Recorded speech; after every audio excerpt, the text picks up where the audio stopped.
What's going on? Welcome back to the channel. In this video, we're going to watch a complete review of the Insta360 Go 3 review. Now, if this is your first time to the channel, hit the subscribe button so you can see more videos like this. This video is a courtesy of Mr. Who's the Boss, so go ahead to his channel and show some support. Now, let's see what the Go 3 has to offer.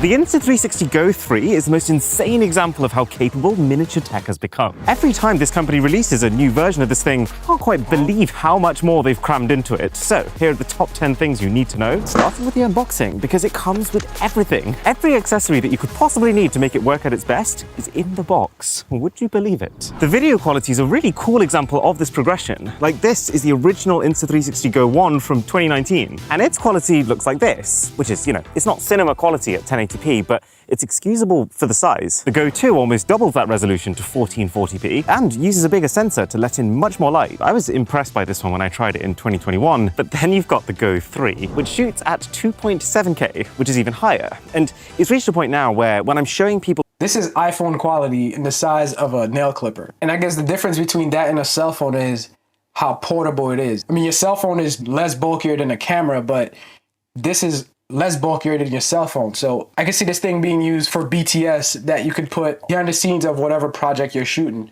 I think this would be a pretty good solution to that. It's at 2.7K, which is even higher. And it's reached a point now where when I'm showing people the footage I've taken on this thing, I'm not there like, just bear in mind it's taken on a tiny little camera the size of my finger. I'm just genuinely proud of it. And on the subject of size, that's number 8. It really is ridiculous what you can skill. All those weird shot ideas you've had that just don't make sense using a DSLR or a phone, there's a very good chance that this will do. And with a lack of size also comes a lack of weight. This thing is 35 grams. It's lighter than your phone, it's lighter than our camera batteries, it's lighter than a lighter. It's light enough that you can actually just wear it. And I don't mean with harnesses that make it look like you're about to do one of those Red Bull motorbike stunt tracks, with a pendant that's new and improved actually. So you can now coil up the necklace into the sides of the pendant to turn it into basically a coin that you can keep with you. And then when you want to use the thing, it goes behind your top, the camera sits in front and just captures your point of view with... That is crazy. You know what idea that gave me?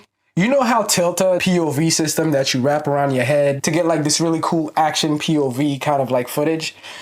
This is like a game changer to that. If you don't have that budget to get multiple cameras and you don't have that budget to get the Tilta head rig, this small little thing right there could literally instantly transition the way we capture footage. That's tough.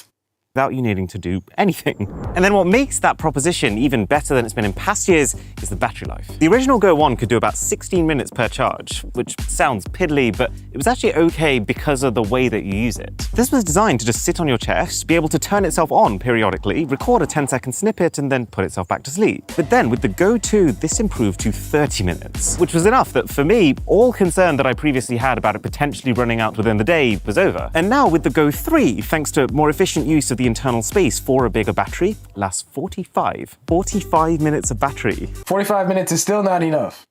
We want more. On a camera that's basically an oversized paracetamol. I find that really impressive. Plus, thanks to improved heat dissipation, especially on this back plate over here, there are now no limits on how long each clip can be. But what if you want stupid levels of battery life? Well, that's where the action pod comes in. Again, included in the box. It's essentially an external shell for the Go 3 that gives you an easy way to grip the camera if you want to go handheld. That's tough. So like you could actually keep it out of this thing? I mean, hopefully this thing charges it too. Because in that case, what you could do is you could get like an external charging brick and then you could plug it into it. And that could turn it into a whole different situation. Because now you could even potentially attach that to your rig. Ah, okay, I see where this is going. Oh, but here's the thing. It pushes the battery all the way to 170 minutes. For context... See, now that's what I'm talking about. That's what we need, but we need more. The pro-grade Sony camera that we're using to film this video on, that lasts about 60. More like 40 nowadays. But it's not just a battery. One of the reasons I find Insta360 products so interesting is that they're constantly thinking, and you can just tell they're constantly thinking, how do we multi-purpose things? How do we make this one thing do as many other things as possible? Yo, you know what just hit me right now? I'm trying to focus on what he's saying, but At the same time, I'm super distracted because I'm like, yo, dude, how are you scaling this tree right now and keeping a straight face? I'm in a tree. Where do we go from here? So this action pod, for example, also has a high-res screen that lets you preview your shots. It flips, so you can do the same for your face. It's a touch screen. It's also a vlogging cam. I think that just changed the whole spectrum of the game.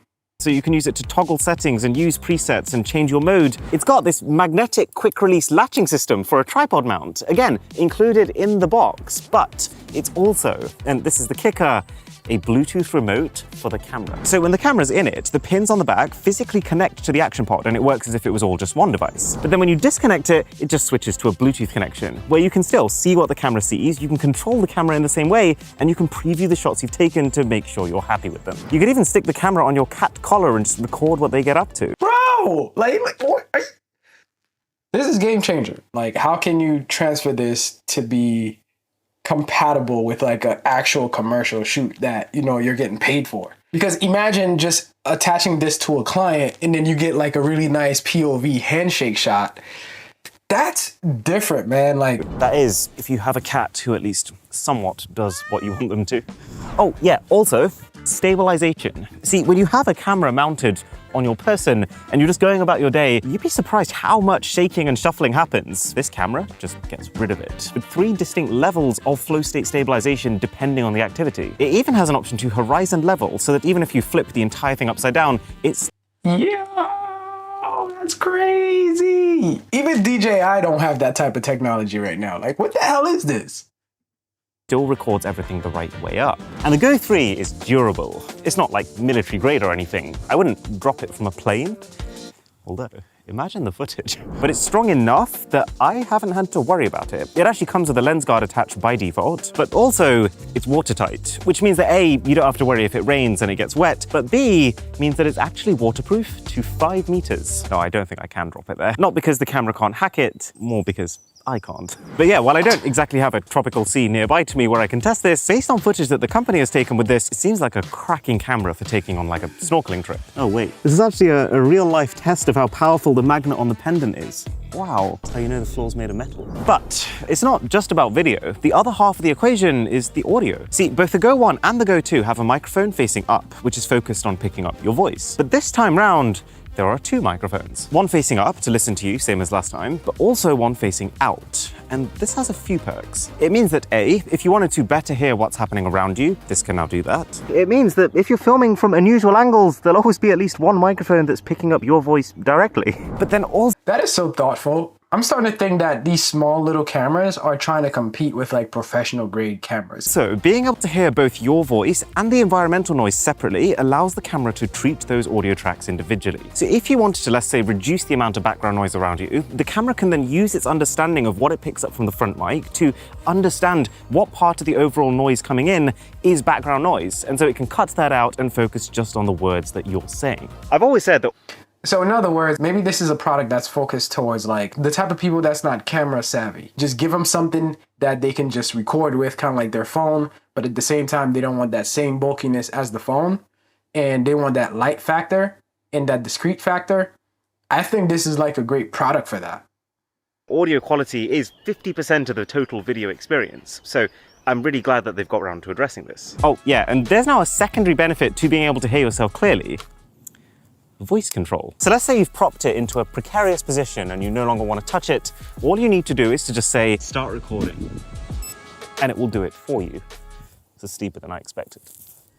But nothing beats the modes on the Go 3. If you watch my videos on past Insta360 cameras, you'll know that they already have the most insane suite of creative ways to shoot videos. You can swap out your sky, you can automatically add light trails to an action sequence. Their app can auto-edit your videos for you, syncing them up to the beat of the music using artificial intelligence. But there's even more this time around. For example, pre-recording, which lets the camera save up to 30 seconds of what it sees before you've even hit the record button. Yeah, I'm telling you, technology's moving way too fast. I mean, like, I would say probably 80 to 90% of the professional cameras out there don't have that feature.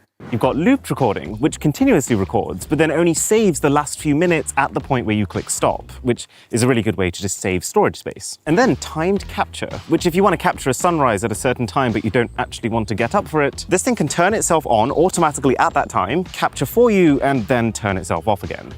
I'm done.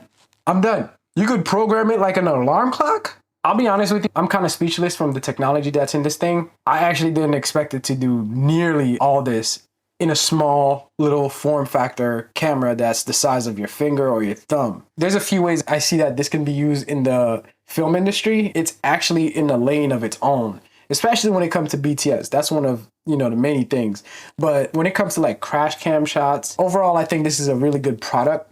I did not expect this product to be this jam-packed with features that cost a lot of money to put into like professional cameras. Okay, well, with that being said, thank you guys for watching this video. I hope you learned a lot from it. And if you did, hit it with the thumbs up. Until next time, I'll see you on my next one. Deuces.